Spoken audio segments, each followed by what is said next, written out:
La deuxième vague frappe de plein fouet les travailleurs de la santé en Gaspésie. Jusqu'à maintenant, ils sont 2 fois plus à être atteints de la COVID-19 que lors de la première vague. En fait, le virus, il s'est propagé parce qu'il y a eu des manques, en quelque part. Des manquements dénoncés par les travailleurs de l'hôpital de Maria qui témoignent d'un climat de travail malsain. Selon la direction du CIS, les situations rapportées sont plutôt de l'ordre de la perception. Mais elle admet que les hôpitaux de la région sont vétustes.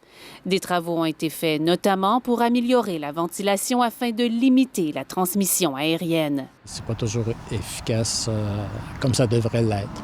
Et en raison du manque d'espace, il est difficile de séparer les patients contagieux de ceux qui ne le sont pas, ce qui complique parfois l'application des recommandations de la santé publique, comme la fin de semaine dernière à l'urgence de l'hôpital de Maria, où l'intubation de patients en détresse respiratoire a posé problème. Ce que moi, je comprends, c'est que la chambre à pression négative qui aurait dû être disponible n'était pas nécessairement à ce moment-là. Résultat, près d'une dizaine de patients de l'urgence ont dû être placés en isolement et testés.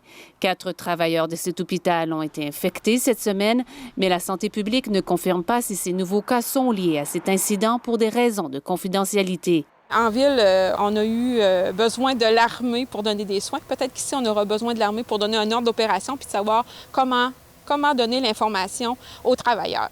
La PDG du CIS n'a pas accepté nos demandes d'entrevue à la caméra. Mais lors de la réunion du conseil d'administration virtuel de l'établissement, elle a répondu à nos questions. Vous avez saisi vraiment l'enjeu principal de toute la pandémie. C'est vraiment un enjeu de communication à tous les égards. Le député Sylvain Roy craint pour sa part une rupture des services à l'hôpital de Maria. Bon, j'en suis à demander le changement de gouvernance au sens propre, c'est-à-dire qu'on change les têtes dirigeantes ou qu'on mette le CIS sous tutelle. Dans la foulée des dénonciations des travailleurs de la santé, le CIS de la Gaspésie a reçu l'autorisation de Québec d'aller de l'avant pour la modernisation de l'urgence de l'hôpital de Maria. Des appels d'offres ont déjà été lancés.